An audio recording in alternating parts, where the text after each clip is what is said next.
what's going on? Consciouztv, your favorite breakdown commentator, CTV. Welcome to another riveting episode of the Consciouztv platform. You already know what we're here to get into. Before we do so, please go ahead and run the likes all the way up. You guys know that thumbing up the video not only helps with YouTube's algorithm, but more importantly, it triggers up YouTube's notification system. So when you are thumbing up the video, you are literally knocking on the digital door of another Conscious crew member and telling them to get their black asses into the sanctuary. All right. If you enjoy everything that Kane does here, you can always donate to the platform at $Consciouztv on Cash App and or PayPal.me/Consciouztv. That is Conscious spelled with the Z on the end, just like it is here on the channel. All donation information and social media handles are in the description box below, as well as scrolling from right to left in red and white at the bottom of this here live stream. Also, make sure that you have your notification bell set to all. And last but not least, please share the stream out to wherever it is you have digital community, whether that be a YouTube community or your Snapchat, your MySpace, dark side of Twitter, Tumblr, or your personal OF. I don't really give a damn where you in fact the like. Just let them whores know that we're loud, we're live, and we're certainly in color. With no further ado, let's go ahead and push on through. Oh, I know a place where you can recharge your soul. Baby, that's Consciouztv. And in the midst of brokenness, he gon' see your asshole. Baby, that's Consciouztv. You gon' heal, you gon' laugh and catch a little shade. Ooh, girl. Y'all know he be slaying, y'all better stop playing. Come hear what he's saying. Ladies and gentlemen.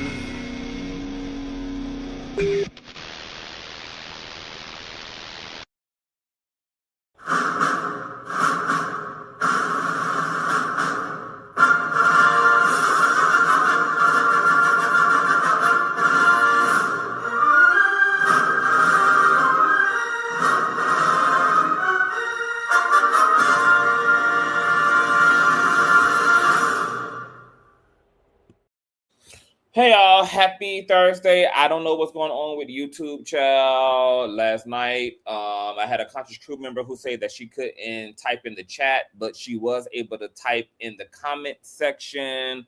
YouTube not really sending out notifications like that. I was live a lot yesterday and uploaded a lot of content, so my notifications are not going out. So you guys have to thumbs up. Please thumbs up, whether you're part of the Replay Gang or you are a Bush baby, etc., or you right here, right now. We need all of that so that YouTube can promote the stream, etc., child. YouTube is raggedy. What more can I say? However, let's go ahead and get into the thizzle. I was sitting here minding my business and y'all's too, and I was doom scrolling on IG, and this whole Charlie Kirk, Tyler Robinson situation was coming up in my IG algorithm. So what I want to do is talk a little bit about this because I have questions. I don't really have a made up mind on what I think has happened. You guys know when Charlie Kirk was first popped, I provided coverage and commentary. I probably did about maybe 2 or 3 live streams on the situation. And then, you know, I kind of moved on where now Tyler Robinson, the accused unaliver of Charlie Kirk, is now standing trial. And the state is either going to be able to prove their case or the defense, or they are not. And right now, it's already getting off to a very interesting start because this entire situation with Charlie Kirk and Tyler Robinson is very, very, very convoluted. Not to mention all the other peripheral elements around this. You got Candace Owens, who we're going to get into, girl, Miss Middle Part herself, who is punching every damn hole under the sun into the situation. And I don't frequent Candace. Y'all know, baby, her black card is still revoked. She will not be enjoying barbecue this summer at a black cookout. She can continue to enjoy that raisinette potato salad and that coleslaw that she over there enjoying with her husband. But I can't even be mad at her for all of the conspiracy theories that her ass done spouted out, because there definitely is enough inconsistency and blurriness in this whole situation that gives room for pause. Okay? But I'm not going to really deal with a lot of the peripheral conspiracy theories around this thing. You know, they're saying that how I want to call them folk, the ooish people, you know, are potentially behind this and all that. I ain't getting into none of that. What I'm going to focus on in my commentary is the actual ooting and surveillance and, you know, all of these ballistic issues, okay? But I want to give you guys first a good rundown on what the hell is playing out in court.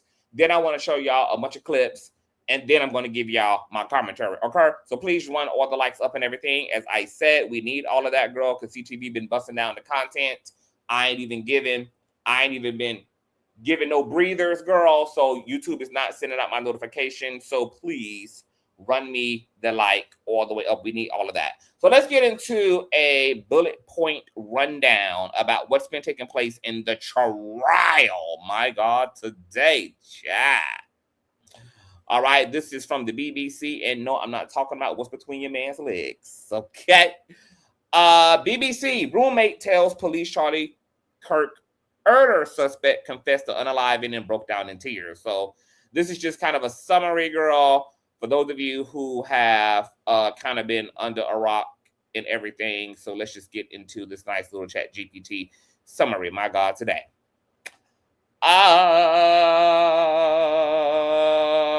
Court recess. Let me see here. Hold on. I don't even know how to read this. It's so all over the place. Okay, let's just start from the top, child.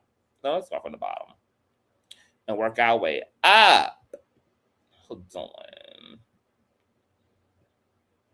Let me see here. All right, here we go. Tyler Robinson, the suspect charged with the murder of conservative activist Charlie Kirk, is back in court today for the fourth day of the preliminary hearing in the case against him. The hearing is meant to test if the evidence suggesting he popped Kirk on the September 10th of last year is strong enough to proceed to trial. Robinson has not entered a plea, but throughout the hearing, his lawyers have disputed much of the evidence and expert testimony. Today, we're expecting to hear a recorded statement from Robinson's former roommate and romantic partner, Lance Twiggs. Twiggs has been identified as the person with whom Robinson exchanged text messages after Kirk was popped. The court is expecting to hear parts of 2 interviews Twiggs provided to law enforcement officers. We'll bring you the key lines here.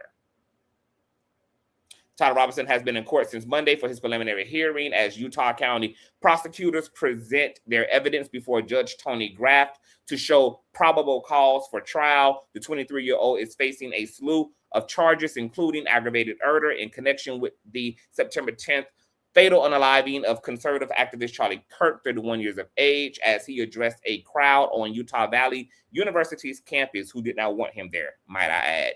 The prosecution has called several law enforcement witnesses and played video for the court allegedly showing Robinson's movements on the day of the ooting. He repeatedly visited campus, including buying and eating Chick-fil-A, my God, today, and interacting with representatives of Kirk's youth organization, Turning Point US, motherfucking A, before the ooting, they say.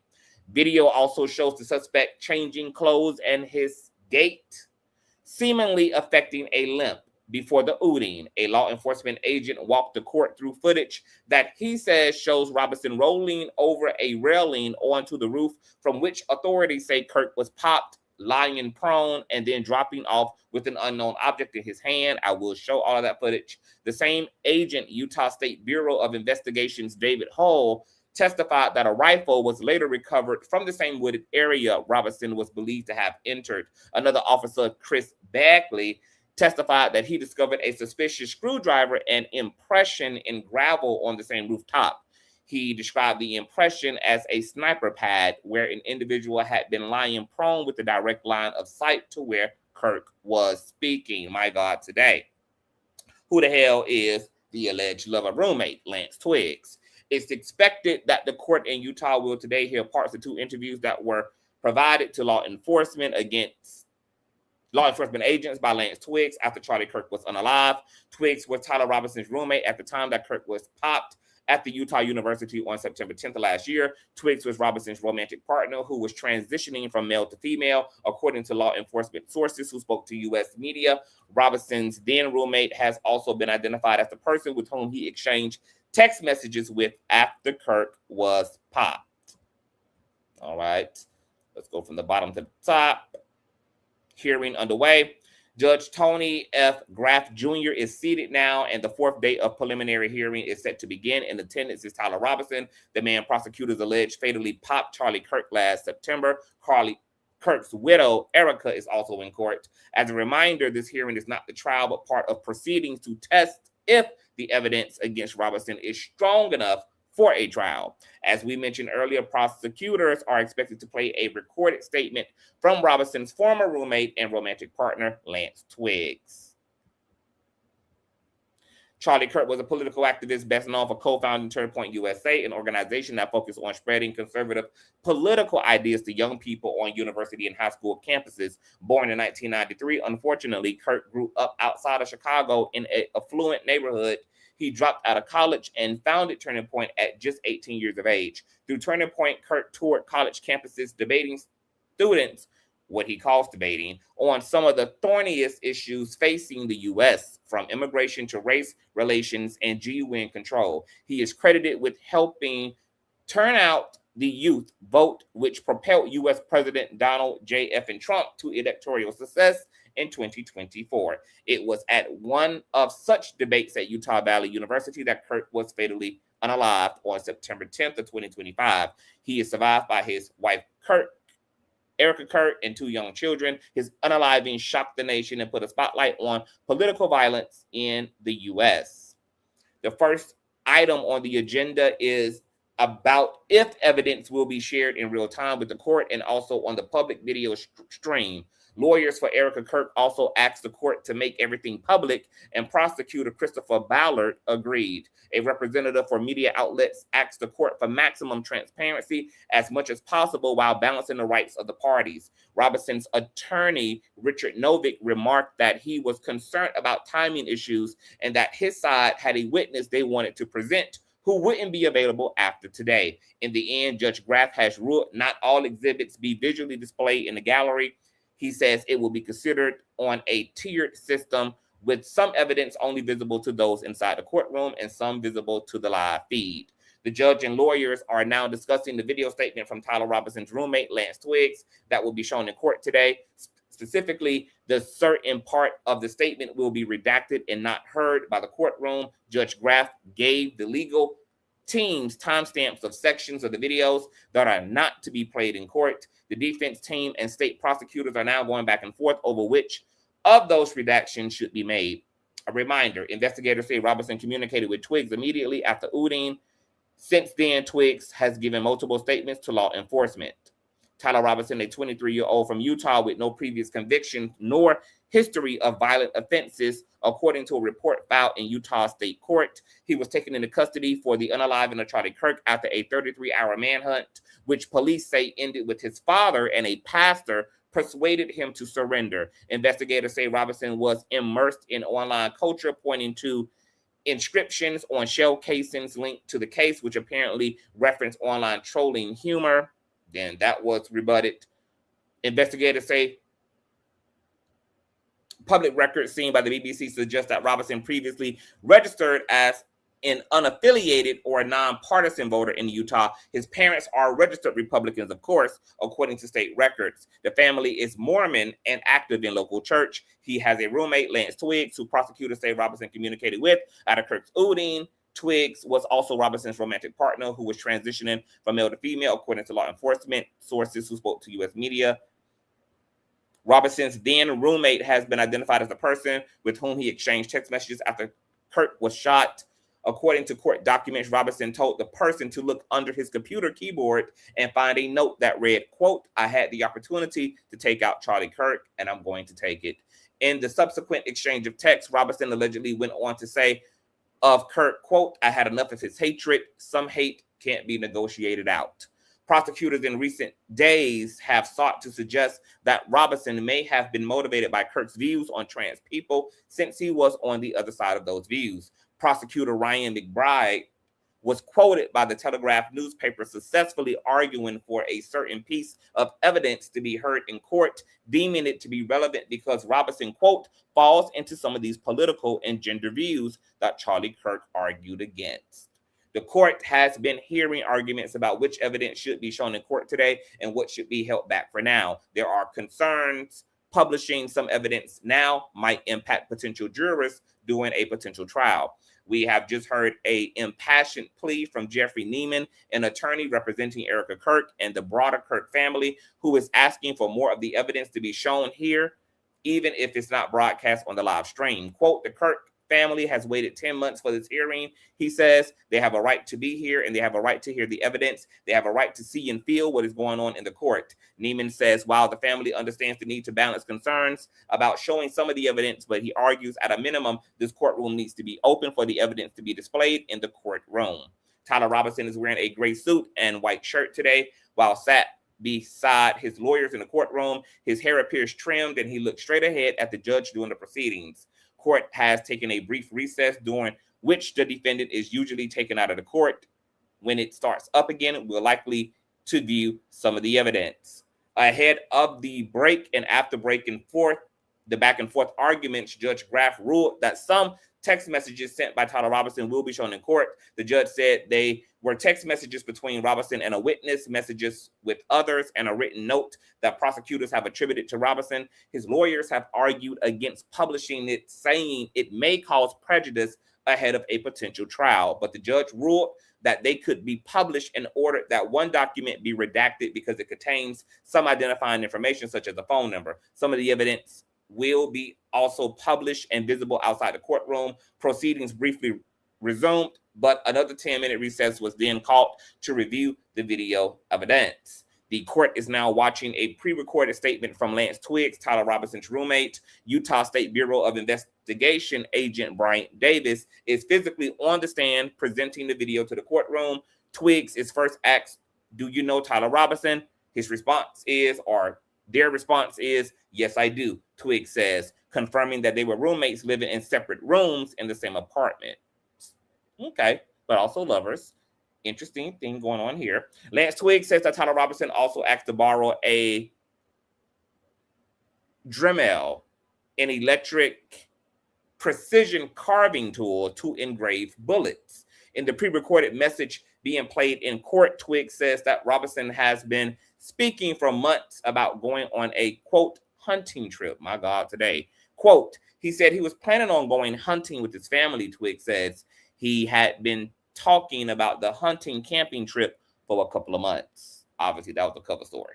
Twiggs was twice interviewed by law enforcement agents as part of the investigation into the unaliving of Kirk. Some redactions to the testimony have been agreed by prosecutors and Robinson's defense attorneys. The evidence presented to the court as a week-long preliminary hearing moves toward its conclusion. For now, it is simply the job of District Judge Tony Graff to decide whether the prosecution has presented strong enough evidence for the case to proceed to trial, not to make a determination of guilt or innocence. It is for this reason that the defense has opposed the inclusion of some portions of Twiggs' video testimony. Robinson has not entered a plea, but throughout the hearing, his lawyers have disputed much of the evidence and expert testimony. In the pre-recorded deposition being played in court, Tyler Robinson's roommate is shown FBI images of the ooting suspect and says that the suspect looks like Robinson. Quote, that looks like him in terms of the shoes he's wearing, the sunglasses. He was usually wearing a hat and then jean, Lance Twiggs says, though prefaces by saying that the camera quality of the images rules out 100% certainty. Quote, it definitely, especially the bottom, the last two definitely do look like him. They do look like Tyler Robinson. Just before that, Twiggs is asked what Robinson was doing when he returned to their apartment and said that he was keeping busy but didn't want to be home. Twiggs testified that he'd played video games with Tyler, including a pirate-themed one called Sea of Thieves and other cooperative games where it's like you have to work together to win. Robinson was more interested in politics than Twiggs, who said that, quote, who didn't contribute much to any political conversations. They said Robinson usually spoke about Trump or new votes and legislation, and that they believe the suspect usually listened to politics on the radio with his crew while traveling to and from work as an electrician.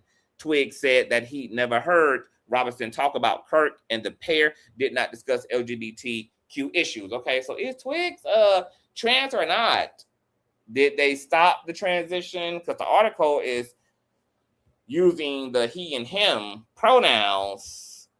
So I don't know what's going on. Later in the interview, Robinson's former roommate had with prosecutors being viewed by the court. Twiggs tells prosecutors about seeing Robinson a day after the outing of Kirk at Utah Valley University. Robinson was, quote, walking around a lot in their shared apartment. Twiggs says the interviewer asks if Robinson had talked about what he had done. Quote, I just asked him in person if what he said was true the night before. Twiggs says, referencing to a previous communication between the pair earlier, Twiggs told the interviewer the two had been dating. Quote, he said it was and started crying a little bit and wishes he hadn't done it, Twiggs says. Parts of the video is silence, but when it resumes, Twiggs is heard saying Robinson said he would, quote, talk to his parents or turn himself over.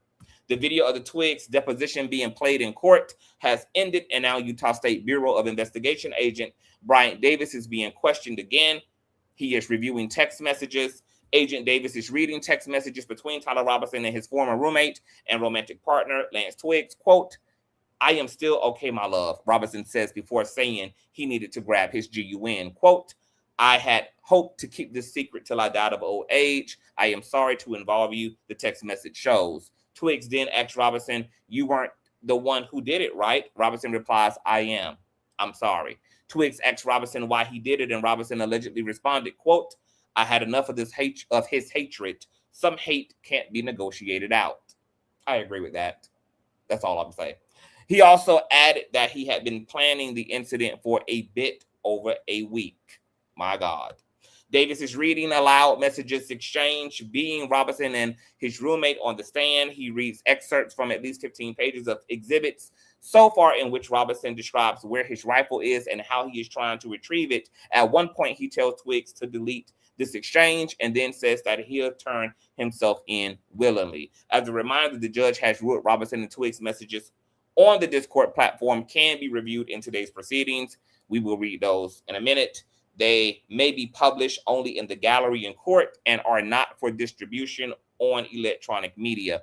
Court is now in recess for a lunch break, and the questioning of Agent Davis has ended. The defense said it will not be cross-examining him. We are now pausing in our live freaking coverage, you guys. And is this real time? Hold on, let me. Yeah, I think this is all happening today, actually. All right.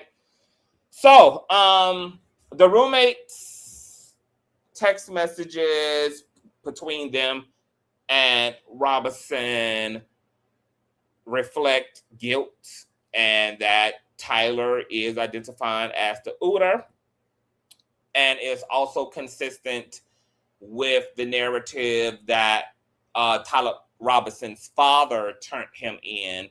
As the roommate said, Tyler told him that he was going to, either turn himself in or talk to his parents, which apparently he did. And it was the father who, along with the family pastor, who talked Robinson into turning himself in. And allegedly, the father also said that it was the family GUN that Tyler actually used to pop Charlie Kirk with, that when they were shown the images of the GUN, it had been the one that had been handed down to the father from the grandfather, and then Tyler Robinson's father, passed it down to Tyler. And that's how the father claims that he knew that his son had definitely unalived, or that he was ooter, etc. Child. All right, y'all, when the lights all the way up. Now, I'm going to get into a series of just random things that I saw in my algorithm as it pertains to all of this, and then I'm going to get into my commentary.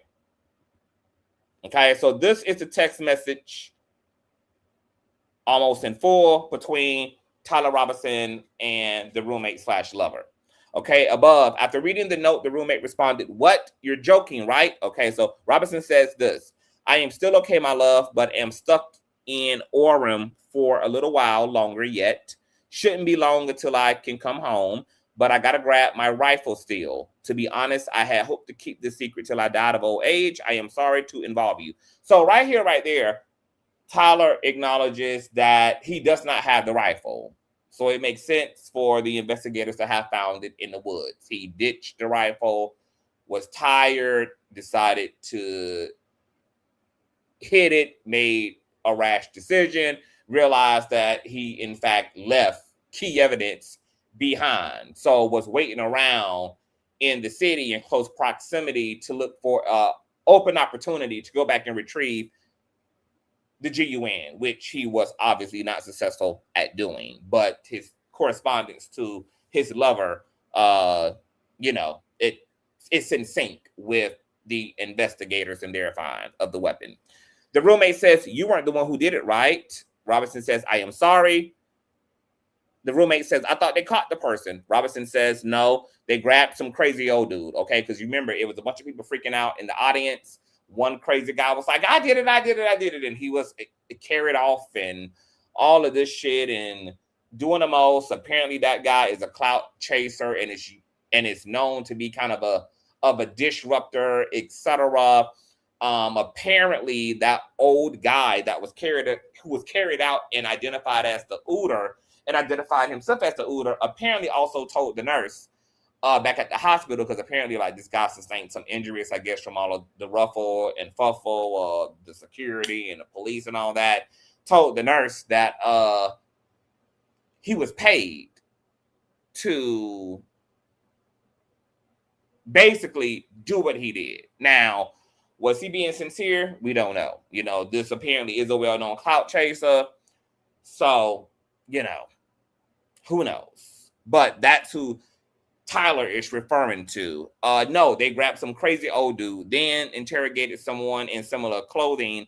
I had planned to grab my rifle from my drop point shortly after, but most of that side of town got locked down. It's quiet almost enough to get out, but there's one vehicle lingering. Okay, so I guess this is the vehicle that Robinson that got Robinson kind of in a chokehold. He don't know whether it's Secret Service or what it is, but he don't feel comfortable making a move because of this vehicle that's hoverboarding. The roommate says, "Why? Why did I do it?" Robinson says. The roommate says, "Yes." Robinson says, "I had enough of his hatred. Some hate can't be negotiated out. If I am unable to grab my rifle unseen, I will have left no evidence. Going to attempt to retrieve it again. Hopefully they have moved on. I haven't seen anything about them finding it." The roommate says, "How long have you been planning this?" Robinson says, "A bit over a week, I believe. I can get close to it, but there is a squad car parked right by it. I think they already swept the spot, but I don't want to chance it." So, he's really focused on retrieving that key evidence. Roommate says, "How long have you been planning this?" Robinson says, "Oh, I already read that." Robinson says, "I am wishing I had circled back and grabbed it as soon as I got to my vehicle. I'm worried what my old man, his dad, would do if I didn't bring back Grandpa's rifle." Okay, because the father did say the GUN was passed down.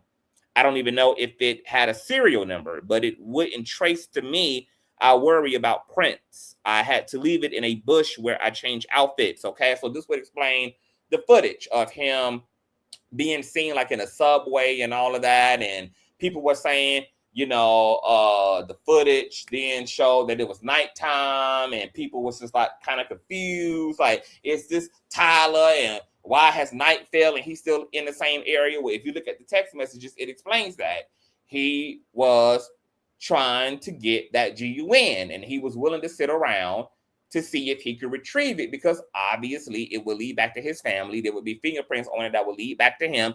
And when the people are saying, "Girl, well, he got different clothes on," then, duh. Why would he not have different clothes on? Like, of course, he's not going to have on the same clothes that he had done walk through the city, walk onto the campus to climb on top of the rooftop to pop Charlie Kirk in, knowing that there probably is surveillance, door cam footage that, people would have probably, seen him, etc. So, of course, he was going to change outfits. That's like criminal mastermind 101. Okay, so these text messages from Tyler, they state that he changed clothes, and yes, he hung around in the city for 40 days and 40 nights to see if he could retrieve that goddamn rifle. "I'm wishing I had circled back and grabbed it as soon as I got to my vehicle. I'm worried what my old man would do. I had to leave it in a bush where I changed outfits, didn't have the ability or time to bring it with. I might have to abandon it and hope they don't find prints. How the F will I explain losing it to my old man? Only thing I left was the rifle wrapped in a towel. Remember how I was engraving bullets, ? The effing message are mostly a big meme. If I see notices bulge UWU is one of, I guess, the engraves or inscriptions or whatever. On Fox News, I might have a stroke.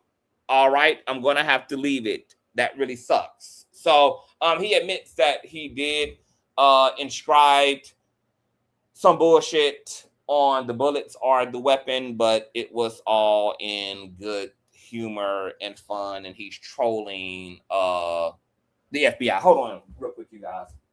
I got to turn my pot down.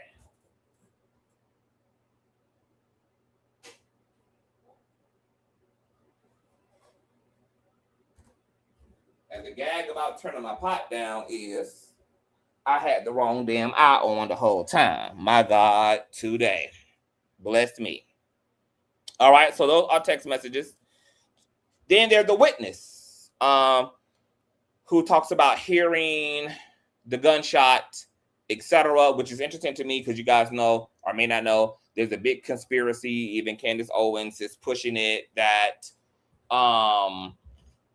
that Charlie wasn't unalived by a bullet, but that there was a secret explosive that was strapped to him under his shirt inside of his microphone that unalived him. But here's a witness saying that they heard the pop or the GUN shot.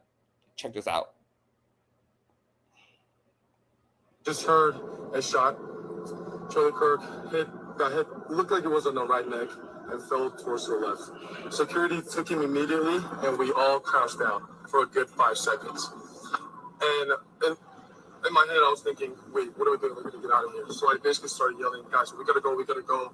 And we just all started leaving. I left all my friends. We just lost all each other. Some people were actually trying to find who was a shooter there, and they were screaming and yelling. And it's really traumatizing. Definitely something that I've never witnessed before. I think a lot of the college students were there, even some teenagers and some kids with families. I think everybody's probably feeling about the same of how I feel right now. I'm neutral, moderate, but you can debate, argue, disagree with whoever, but I think it's totally wrong to shoot an individual. I just heard a shot. Okay, I just heard a shot. Somebody who was witness there, boots to the ground. All right, here's the widow, Miss Erika, fighting for her life. Saying I'm not fit to be CEO, and I have Candace Owens claiming I murdered my husband. And here's what I've realized through all of this. Truly, having lived through quite literal hell these past 7 months, if you strip someone of their humanity long enough, you will arrive at the chilling conclusion that they don't deserve to exist at all. Every morning I wake up to a new headline lying about me. I have comedians dressing up in whiteface. I have people saying I'm not fit to be CEO. And I have Candace Owens claiming I murdered my husband. And the list goes on and on. And people saying I'm not fit to... Okay. Now, my whole thing is I wonder why Erika has not just sued the living shit out of Candace. That would seem to be a logical expectation.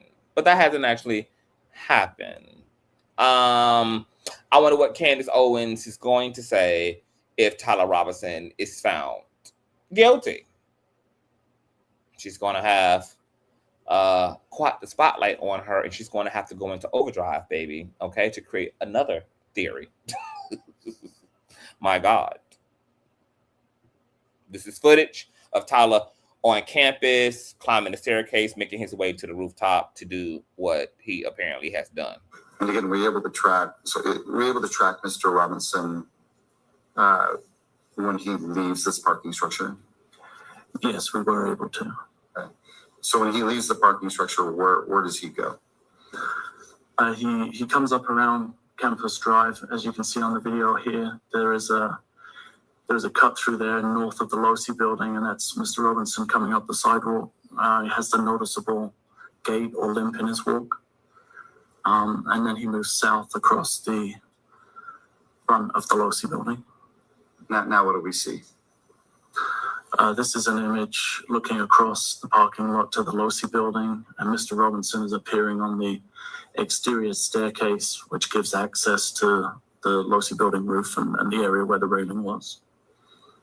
And again, in the top left corner, the individual is now seen running across the rooftop of the Losi building to what would be the southwest corner of the building, crouching down and then crawling to the corner of the building. And this is at what time? Around 12:23. I think the timestamp on the video is 12:22. On the 10th. On September 10th, yes, 2024. So we're clear, this is the roof of the Losi building. Correct. Can you still see that individual? Yes, you can, laying prone. Do you believe this to be Mr. Robinson? I'm sorry? You believe this to be Mr. Robinson? I do, yes. And how long is he out there on the edge of the building? Just until the reported shot was fired at 12:23 and 28. The individual then stands up and then moves across the building to the north. Is that what we're seeing happening right now? It is, yes. And they move behind the atrium area on the rooftop at the northeast corner where the white triangle is. Do you see Mr. Robinson now? I do, yes. He's just arriving at the corner of the building, in almost the top center of the image. What are we seeing now? And Mr. Robinson lowering and jumping off of the roof of the Losi building onto the grass area, and then moving away towards Campus Drive. And he appears to be carrying some kind of an object in his hand at this time.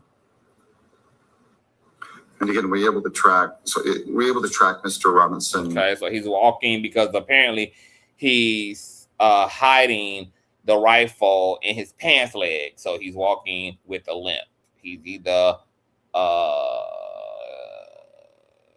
carrying part of the rifle in his pants leg or the entire rifle is assembled in his pants leg. When he leaves this parking structure? Yes, we were able to. Okay. So when he leaves the parking structure, where does he go? He comes up around Campus Drive. As you can see on the video here, there's a cut through there north of the Losi building, and that's Mr. Robinson coming up the sidewalk. He has the noticeable gait or limp in his walk. And then he moves south across the front of the Losi building. Now what do we see? All right.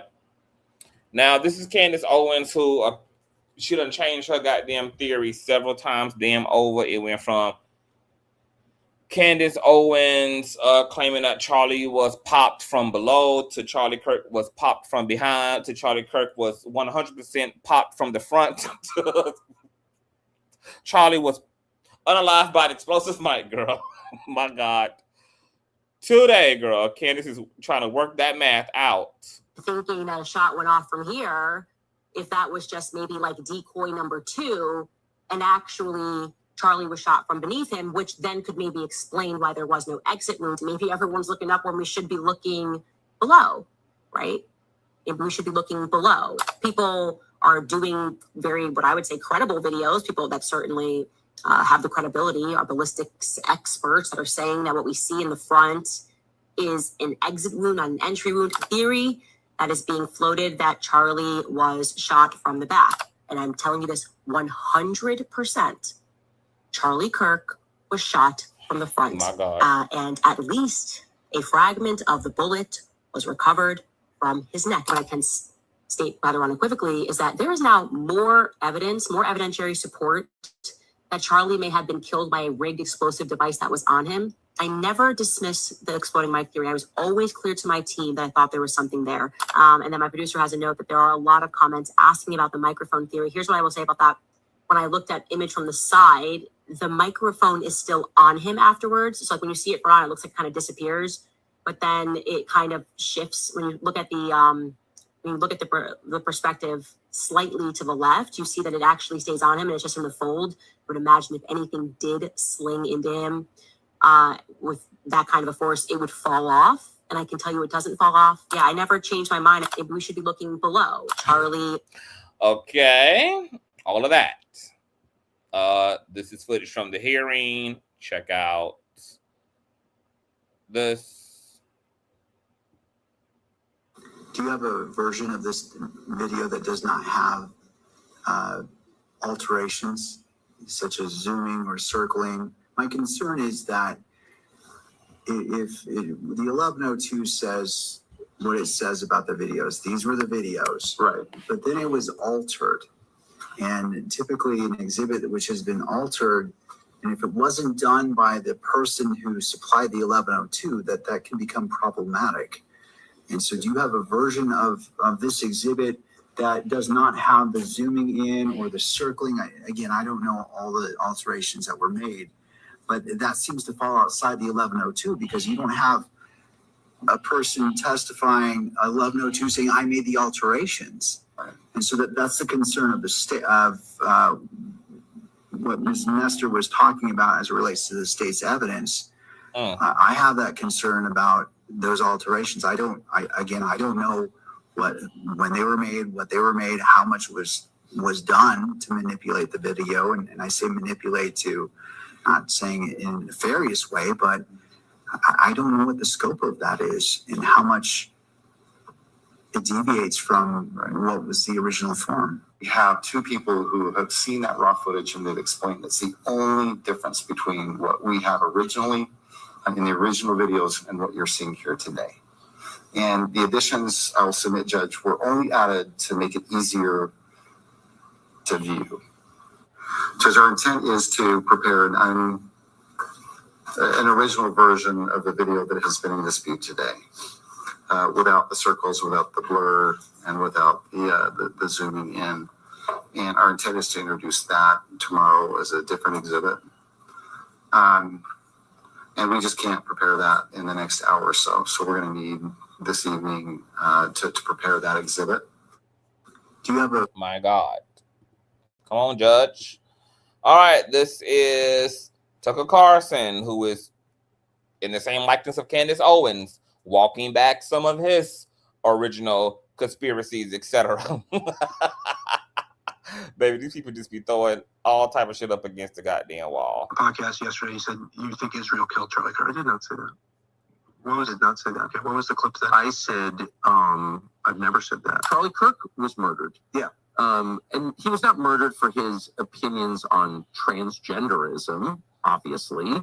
He was, I believe, and most people who knew him well, as I did, and was friends with him as I was, believe he was most likely murdered for his evolving views on Israel. I've never said that. My God. Okay. I know a lot of people, including in the Trump administration, who think that. My God. There's no proof of that. Baby, when I tell you with a clean face, but these people are very, very interesting folk, baby. The way these people would look you in your face with a clean bill of health, baby, and say, Anna, that woman did not give me fellatio. My God, today. I believe, and most people who knew him well, as I did, and was friends with him as I was, believe he was most likely murdered for his evolving views on Israel. I've never said that. You were on a podcast yesterday. You said you think Israel killed Charlie Kirk. I did not say that. What was it? Not say that. Okay, what was the clip that I said? I've never said that. Charlie Kirk was murdered. Yeah. My God. So that's Tucker Carson.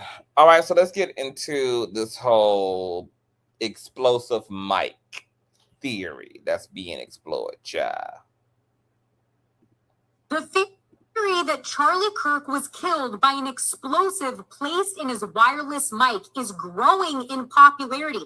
And when you look at the reenactments done online, side by side, you can't help but notice the way that the shirt moves, the way that the necklace moves, and the way that the body moves are so similar. And now Tucker Carlson is openly saying that he believes that Charlie Kirk was killed because... believe he was most likely murdered for his evolving views on Israel.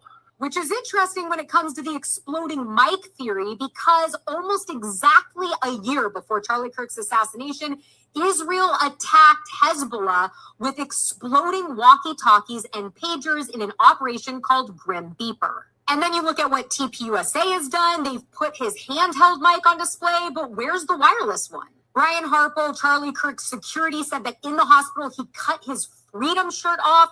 Where is that? Isn't that evidence? What if there's shrapnel on it? Speaking of which, this is what an exploded Rode wireless mic looks like. And when you freeze frame Charlie's hand the moment after the attack, that's what a lot of people believe they are seeing on his hand. And in October of 2025, Ian Carroll brought up the fact that there was an explosives factory that was wiped off the map in Tennessee that had government contracts that made mic packs. And immediately after Charlie Kirk's assassination, UVU did complete construction in the area where he was assassinated, and people wondered if it was to cover up evidence. And now you have to wonder if the evidence they were trying to hide was from an exploded mic. This was once just a conspiracy theory, but it seems that it's shaping up to be something more. As always, I want to hear what you think about all of this down below. And you will. I'm going to keep this video up because we're going to circle back to that. Here's another view of why people are saying that they don't believe that Charlie was popped. Because the back of his shirt inflated, and people are suggesting that wasn't caused by a bullet, and are saying that he had once again, a explosive strapped to him in the form of a mic. And when it exploded, that's what created the injury to his carotid artery. And that's what inflated the back of the shirt, because the pressure and velocity was coming from within, not from outside. We're going to keep that up because we'll be revisiting this as well. All right, here's more Candace Owens. Soil the next day, pavers came in. A guy who had to put together a ragtag team to do the paving. He did an interview and spoke about it and said the instructions were coming down from the governor of Utah and Kash Patel's office. There is a lot of evidence that... Now, she's talking about the crazy guy, the crazy old guy who was saying, I did it in a crowd, and who was carried off, who I told y'all that he, according to Candace, she spoke to him or spoke to the nurse or spoke to somebody. And they told, hold on, let me just go back.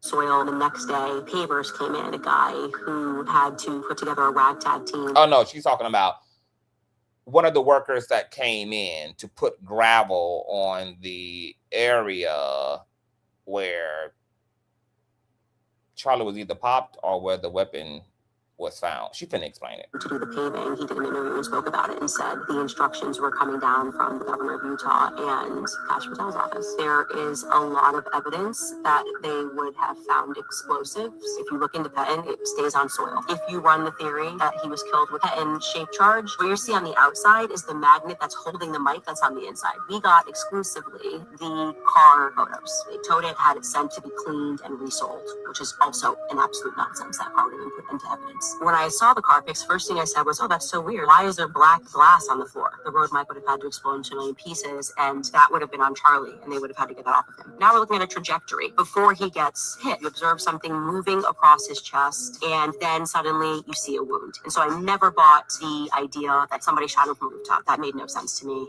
They removed 10 inches of soil the next day. She never brought into it, but we just showed proof of her buying into it for an entire year. He got shot from the back, y'all. He got shot from the side, y'all. He got absolutely unequivocally 100% got shot from the front, y'all. Then it's the explosive mic situation. Okay.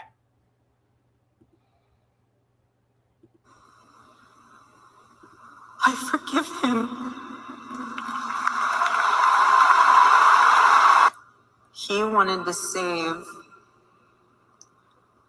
young men, just like the one who took his life.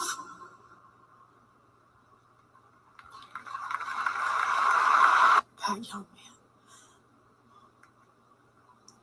young man. On the cross, our Savior said,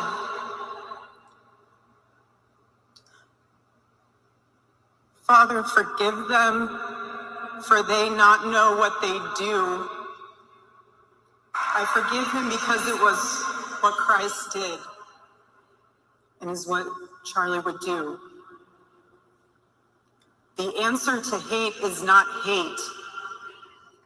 The answer. And this is such performative bullshit. If you truly forgave Tyler Robinson, you would also be asking for all charges to be dropped against him. Because when Christ forgave the woman who was brought before him for committing adultery, he not only intervened in the penalty against her, which was stoning and death, but also forgave her and told her to go on and sin no more. So I find it interesting that one says they forgive, but are full out participating in the prosecution of the person that they're forgiving in the name of their Lord and Savior, who forgave and expired penalty and condemnation. My God, today. Such performative, conservative, MAGA bullshit. We know from the gospel is love, and always love. Love for our enemies and love for those who persecute us. I will miss him so much because our marriage and our family were beautiful. They still are. After Charlie's assassination, we didn't see violence. We didn't see rioting. We didn't see revolution. Instead, we saw what my husband always prayed he would see in this country. We saw revival. This past week, we saw people open a Bible for the first time in a decade. We saw people pray for the first time since they were children. We saw people go to a church service for the first time in their entire lives. That man, that young man,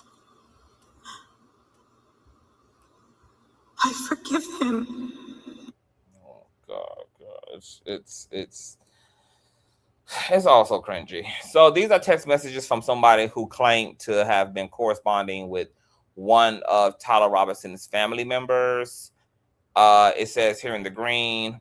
So just to be clear, Tyler told his dad, Matt, that he did not unalive Charlie Kirk. This apparent relative of Tyler Robinson communicating to this person says, yes, that is correct. The person then says, does Tyler parents think he unalived Charlie? The alleged relative says no.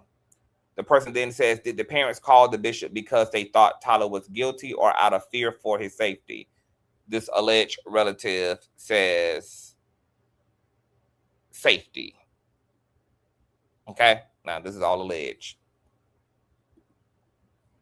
And here's more footage from preliminary hearing.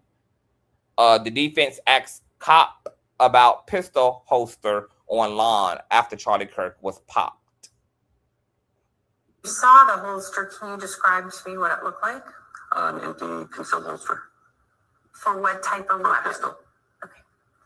And did it have any markings on it? I didn't even know. Not that I noticed.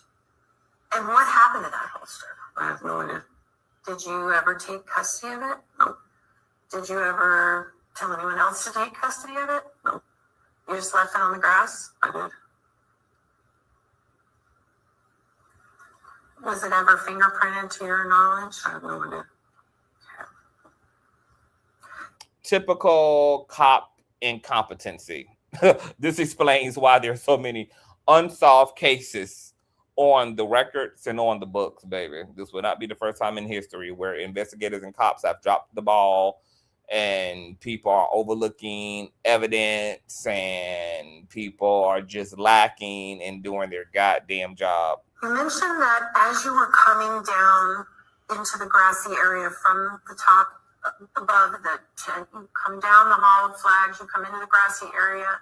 You mentioned that you heard, I guess on your radio, that they had a suspect in custody. Yes. And so how long do you think between the shot being fired did you hear that? I was in, like I said, trying to get down the stairs, jumped over people, try not to step on people as people were fighting out within 30 seconds, maybe. Right. So they pretty much instantly had someone in custody. Yes, and that's why I was quite surprised. Were you aware of where the person was taken into custody? Right down by where Charlie Kirk was sitting by his tent, somewhere down there. So in the courtyard area, the person would have been in the courtyard area at the time of the shooting. Yes. Was that person in or near or around the holster in any way? I know. You don't know? No, he wasn't. Where the holster was up on the top level up there, and it was sort of when the incident happened, when Charlie got shot, within seconds, the other officer that was down by him said that he was in custody with the prisoner of the shooter. So within right there. You didn't, at that time, it was your understanding the person they took into custody was close by Mr. Kirk, is that right? Yep. But it didn't occur to you that, well, that's not where I heard the shot come from. They must have the wrong person. I should talk to somebody. During the chaos moment, no. They said they had a person in custody. I figured those guys saw something I didn't see. They took the person in custody, and I thought that was him. Okay. When you saw the holster, can you just... Baby. All right, let's get into some commentary, chat. This is going to be fascinating. There is a good chance, baby, that this thing won't make it to trial. You got altered and edited footage. You got a case that has already been really muddied up with all of these conspiracy theories, and there's major inconsistencies all over the place, and you got incompetent police officers, and you got images of Tyler Perry. Why am I calling this damn man Tyler Perry? My God, today. Tyler Robinson girl in the staircase, and people are doing comparative analysis. In one image, you can see that Tyler Robinson's nose is much wider. In some of the surveillance footage presented, I guess, by the DA, Tyler Robinson's nose is very slender and pinched. So I want to address that first. And I thought I had put it up here, but I didn't. It appears as though the footage definitely may be altered. I read in a comment section that someone said that they digitally enhanced some of these images to better, I guess, to heighten the quality of the image. I can see the problem with that. And in doing that, it may have altered some of Tyler Robinson's facial features. It's possible. That's one theory. Another theory is that as somebody who takes a lot of pictures and films a lot of footage on various types of cameras, iPhones, Canon M250s, webcams, you know, the whole nine. Lenses matter. All lenses matter. And depending on what type of camera you are being filmed on can definitely alter your appearance. You can look lighter, you can look darker, you can look wider, you can look slimmer. Like a lens, depending on what type of lens it is, will definitely alter you. So images can be inconsistent without any fault of human error or human intention, but by way of the mechanism itself that's doing the filming can have a dramatic impact on one's physical appearance. Now, once again, why Tyler has a pinched nose in one and has a broader nose in the same image, I don't know. Is it due to them altering shit like they're altering videos? Possibly. I don't know. You know. Let's also go back to this whole explosive mic situation. What's interesting is that right here, despite this footage being used to prove the explosive mic theory is that you can see the impression of the bullet right here in his neck, where the bullet is about to cause all of this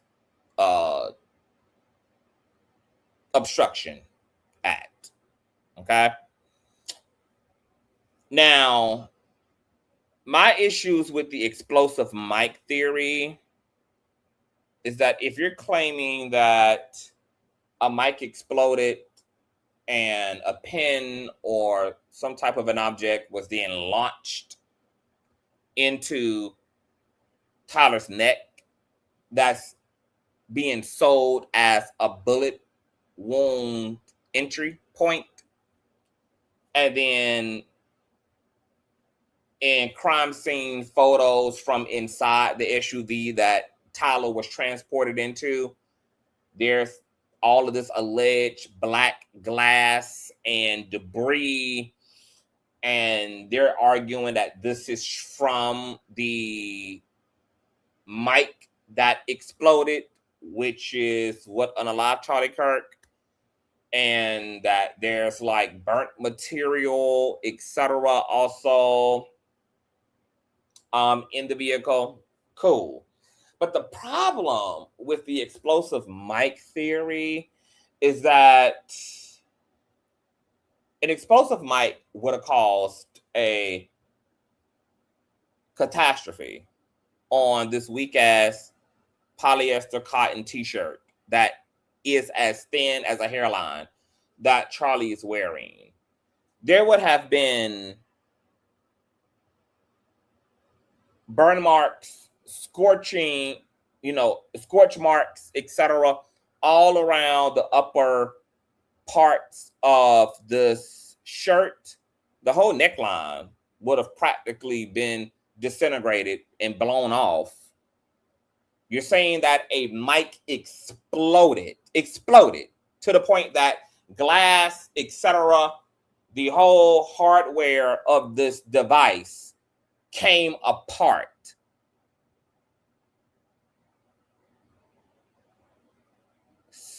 Some things wouldn't have been burnt and other things would not have avoided being burnt.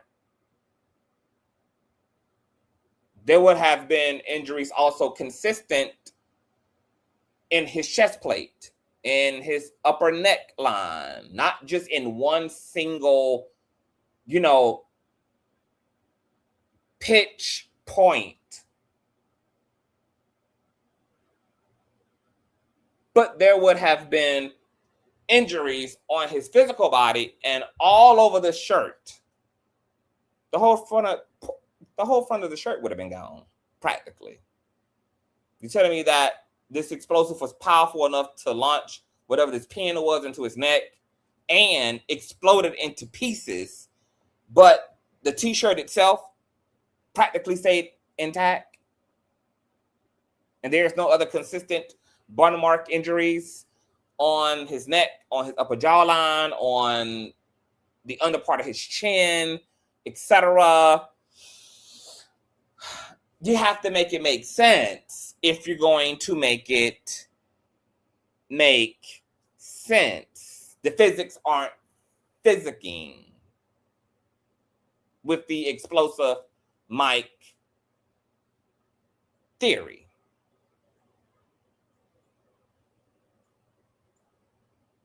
So I'm okay if people don't believe that Tyler Robinson popped Charlie Kirk from 600 yards away from a rooftop. But the explosive mic theory also isn't a perfect alternative either, and has the same issues around the laws of physics that people are saying the alleged 600-yard rooftop shot has as well.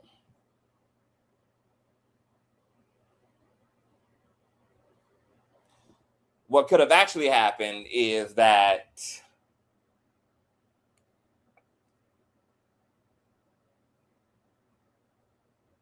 But I don't know what happened. I'm gonna stay away from that. Because this isn't a purely logical situation either. So I love that the conspiracy theorists exist, because there is lots of muddied up things happening here, from alter footage to, you know, maybe issues around the physics of all of this. People are saying that also there would have been an exit wound point, but there are some arguing that there was an exit wound point.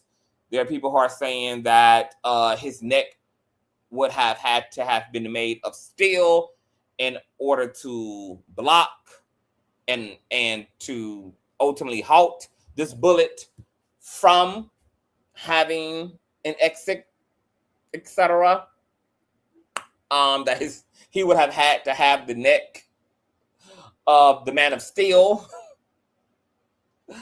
And people are saying that, you know, why wasn't there a major bleed out? Because this bullet hit a major artery, and that should have been consistent with blood all over his shirt. That should have been consistent with blood all over the inside of the SUV. Well, the interesting thing about GUN wounds is that sometimes there aren't exit wounds, because physics is not consistent. Okay? And also, sometimes there isn't a lot of external bleeding from fatal GUN shot wounds, because the initial entry point is obstructed so badly by the bullet that it prevents an external bleed out and causes more of an internal bleed out. Another example of that would be Trayvon Martin, who you can Google and see the crime scene images of Trayvon, and you don't see a massive outpouring of blood either for someone who was fatally shot in the chest. He's not lying in a pool of his own blood. There's, you know, his sweater isn't, you know, immersed in all of this blood that's oozing. You will find that in lots of instances in which people have been fatally struck by a bullet, that there's not a lot of external bleeding. So it does happen. In the area in which Charlie was Kirk, it would be rare that there's not a bleed out, but it is possible, and it has happened. And if the area was obstructed enough by the bullet, then it would have prevented external bleeding. So, you know. Now, here's another thing. Some are arguing that, okay, they don't believe Tyler was the one who unalived Charlie, but they do believe that Tyler played his role in pretty much being a decoy and being practically a stunt double for whomever is behind the unaliving of Charlie Kirk, and that Tyler is a co-conspirator more so than he is the perpetrator in and of itself. Here's my issue with that theory. Is that this, for those who are arguing that they believe that this is a staged event, that this is staged, whether you believe that Charlie is still alive or whether you believe that he's actually gone, but that in either instance, this was a stage operation. My whole thing is this would have been a very high-end way to assassinate someone, because it leaves so much to be speculated over. To stage an event where you're wanting to assassinate somebody and you want to do it in broad daylight, where people have 50-11 phones pointed front and center, where there's a big, huge crowd, where police response is going to be super quick, where there's going to be surveillance cameras on every building and every damn front door.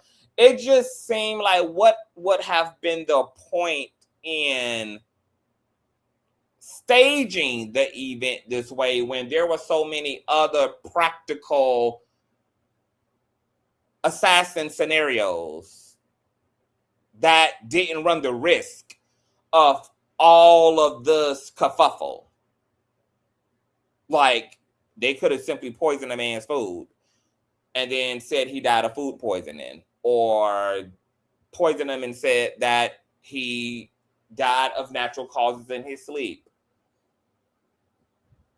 While he was getting in his car coming from an event, or getting out of his car coming to his house, he could have been unalived by random gunfire or hit by a car. Like, there were so many other practical scenarios. To do it this way, I wouldn't understand what would have been the point, especially if whomever is authoring this stage event truly had the intention of going under the radar and getting away with it. Because you could have accomplished two things at the same time. If that was the goal, to get rid of him and then to not get caught. To have this many players involved, oh, Tyler Robinson is a co-conspirator, and there's somebody else who put the da-da-da-da-da-da.